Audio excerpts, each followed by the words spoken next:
Kes pemain warisan ni sangat dahsyat tau. Dengan dokumen tak jelasnya, kemudian dengan tersasulnya, kemudian dengan penguasaan bahasa Melayunya. Kemelut 7 pemain warisan masih belum berakhir. 7 pemain mengaku mereka tak baca dokumen. Jawatankuasa rayuan FIFA kecewa yang badan tersebut dilarang menambah hukuman FAM dan 7 pemain warisan yang terbabit. Isu pemain naturalisasi Malaysia kembali memanas setelah salah satu pemain diduga keceplosan menyebut asal kakek neneknya yang ternyata tidak sesuai dengan klaim sebelumnya nih teman-teman. Ucapan spontan itu langsung jadi sorotan media Malaysia dan memicu perdebatan sengit di kalangan netizen. Para influencer Malaysia ikut turun tangan membahas apakah proses naturalisasi selama ini benar-benar transparan atau hanya sekadar formalitas untuk memperkuat skuad nasional.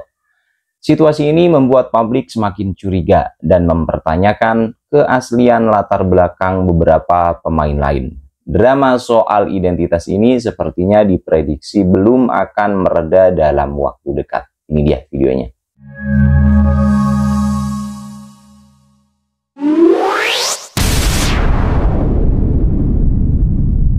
Kes pemain warisan ni sangat dahsyat tau.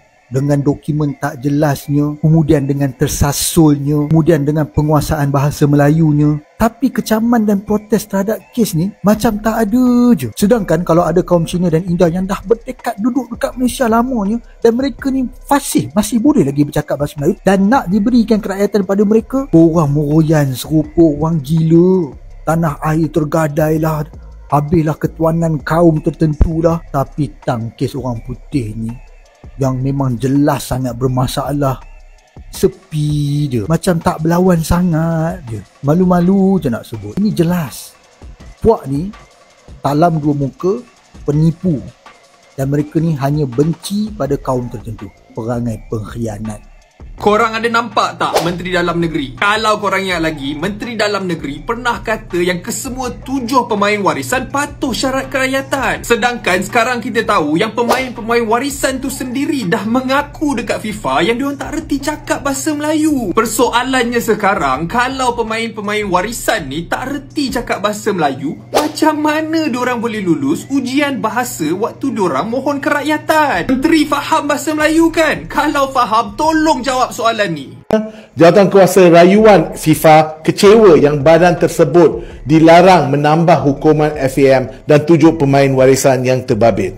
Jawatankuasa rayuan percaya sepenuhnya yang 7 pemain tersebut langsung tidak ada kaitan darah dengan tanah air. Dan FAM mengguna semua kungfu, silat dan taekwondo yang ada kat Wisma FAM untuk memberi gambaran palsu tentang latar belakang pemain-pemain ini kepada FIFA. Jawatankuasa rayuan mengarah pihak berkuasa di Brazil, Argentina, Spanyol dan Netherlands untuk memulakan siasatan jenayah.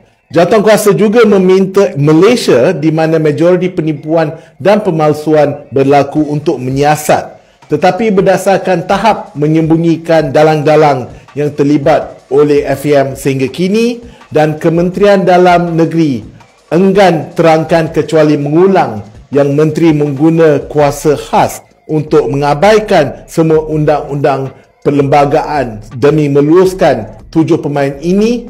Tiada siapa yang di FIFA yang akan terkejut sekiranya siasatan jenayah di Malaysia tidak akan bermula serta-merta.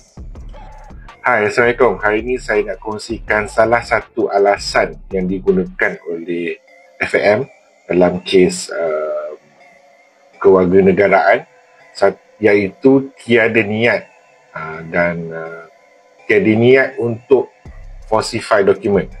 So dalam keputusan motivated decision rayuan, Appeals Committee telah mengatakan bahawa niat itu tidak penting. Kenapa? Pertama sekali, memang ada satu artikel 8 FIFA Disciplinary Code FDC yang mengatakan niat itu tidak perlu untuk untuk mencari kesalahan. So kiranya memang dalam FIFA Disciplinary Code memang dah mengatakan niat itu tidak penting, tidak perlu. Okay. Kedua, memang ada case law CAS case law CAS yang mengatakan bahawa penggunaan dokumen secara direct atau indirect masih boleh didapati bersalah. Dan maksudnya kita guna atau asalkan kita guna dokumen itu. Dan walaupun kita tak buat falsified dokumen tu, kita guna dokumen tu dengan cuai, masih boleh didapati bersalah. Jadi kena faham sini So FAM kata tiada niat, mereka tiada niat untuk menipu, untuk buat falsified dokumen, tetapi Appeals Committee dalam motivated decision dah mengatakan niat tidak perlu kerana satu memang dah ada dalam FIFA Dispute Code mengatakan niat itu tidak perlu, dan case law CAS telah mengatakan, maksudnya kes-kes sukan lain telah mengatakan niat itu tidak penting asalkan dia telah menggunakan dokumen itu, dan menggunakan dokumen itu dengan cuai pun masih boleh didapati bersalah. So itu salah satu alasan yang telah digunakan oleh FAM, dan insyaAllah saya akan kongsikan alasan-alasan yang telah digunakan. Boleh follow saya punya page lah untuk siri video yang seterusnya. Terima kasih. Kemelut 7 pemain warisan masih belum berakhir. FAM perlu bertindak berani tebus maruah sebelum reputasi terus hancur di mata dunia. Demikian tempelak seorang pemerhati yang menganggap kemelut antara Persatuan Bola Sepak Malaysia FAM dan Persekutuan Bola Sepak Antarabangsa FIFA seolah-olah tiada penghujungnya selagi identiti pihak yang memberi arahan sebenar tidak didedahkan dan FAM terus berselindung di sebalik birokrasi kosong. Kementerian Belia dan Sukan KBS menegaskan aspek jenayah dalam skandal pemalsuan dokumen 7 pemain warisan Harimau Malaya berada sepenuhnya di bawah bidang kuasa Kementerian Dalam Negeri KDN.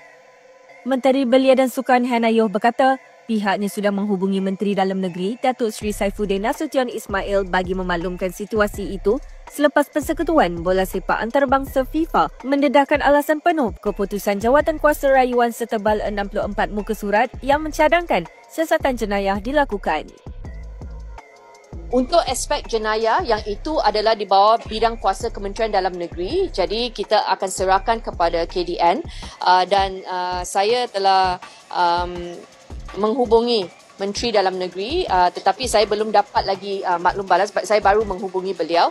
Saya rasa bagi beliau masa untuk meneliti juga dan kemudiannya saya pasti KDN akan menjawab. Ya, tapi untuk KBS esok kita akan jawab dalam parlimen. Esok Kementerian Belia dan Sukan akan menggulung dalam parlimen di mana belanjawan bajet untuk KBS tahun 2026 akan dibahaskan oleh ahli-ahli parlimen. Jadi semua ini akan dijawab dalam parlimen esok. Saya tak nak mendahului melalui sidang media. Beliau berkata demikian ketika ditemui pada Majlis Pengumuman Penajaan Kontingen Malaysia ke Sukan C ke-33 Thailand 2025 di sebuah pusat membeli belah di Kuala Lumpur pada 19 November.